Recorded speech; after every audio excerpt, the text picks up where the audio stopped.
Good evening, lads and lasses. 'Tis a wee bit cloudy today. Have you ever heard of the Battle of Lexington and Concord? I'm sure you have. Today's lesson is about the Battle of Concord. Matter of fact, it was on the same day as the Battle of Lexington. Continuing from last week's lesson, the British marched on to Concord. They marched onward despite the nagging thought of not capturing Samuel Adams and John Hancock.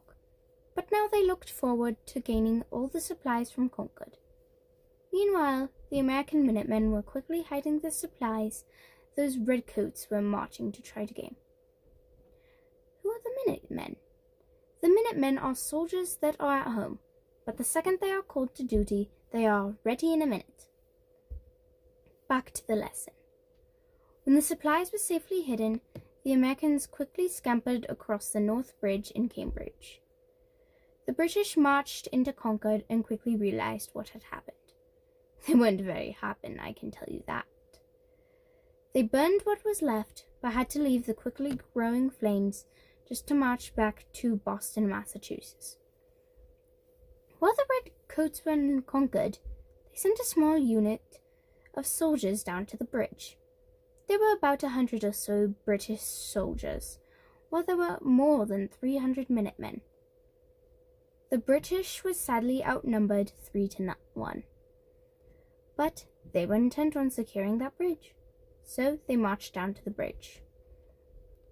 But when they got there, the Americans attacked. The surprised British soldiers were terrified.